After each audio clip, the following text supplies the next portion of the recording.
सैफुन्नाथन शाह मां कुर्बान अली बुगियो जी रिपोर्ट मूजिब कैनशाह तालुके जे ॻोठ रज़ा मोहम्मद ॾेरो में गवर्नमेंट गर्ल्स प्राइमरी स्कूल जी इमारत खे 8 महीना अॻु ठेकेदार ड्राहे पट करे छॾियो आहे। इमारत मां निकितल लखें रुपयनि जो लोह दरियूं सिरूं ठेकेदार खणाए हले वियो, जंहिंजो हिन वक़्त ताईं को अतो पतो न आहे। इमारत न हुअण सबबि ॻोठ ऐं आसपास जे ॻोठनि मां तालीम हासिल करण लाइ ईंदड़ नियाणियूं तालीम जहिड़नि ज़ेवर खां महरूम थी वयूं आहिनि, जॾहिं त स्कूल जी इमारत जी नई सिर तामीर लाइ रखियल रक़म जी पिण का बि ख़बर न आहे। न वरी तालीम खातो इन सिलसिले में कम कराइण लाइ के सरगर्मियूं करे रहियो आहे। सिंध हुकूमत वेठल कामूरा स्कूल जो वधीक नयूं इमारतूं त न पिया ठाराइनि, पर जन स्कूल जे लाइ कंहिं डोनर एजेंसियुनि खां रक़म मिले थी त इन रक़म मां सिर्फ़ु नाले मात्र रिकॉर्ड में सभु शयूं कयूं पियूं वञनि। होॾां गर्ल्स प्राइमरी स्कूल जी इमारत रहण करे घरनि जी बेपर्दगी थी रही आहे, जंहिं करे स्कूल जे भर में रहंदड़ ॻोठाणा सख़्त परेशान आहे। ॻोठाणनि मुतालबो कयो आहे त जल्द खां जल्द स्कूल जी इमारत ठाराए नियाणियुनि खे बहितर तालीम ॾियण जो बंदोबस्त करण सां गॾु स्कूल जे भर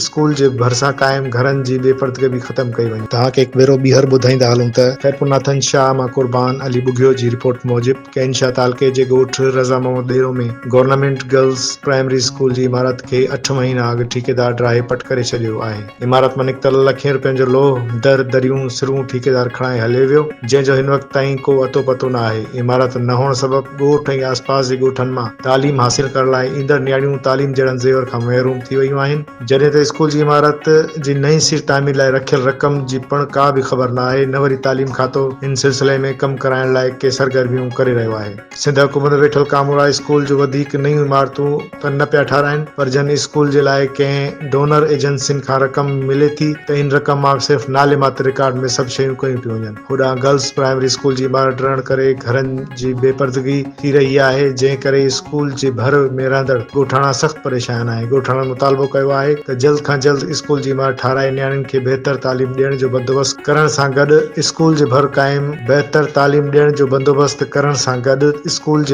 क़ाइम घरनि जी बेपर्दगी बि ख़तम कई वञे।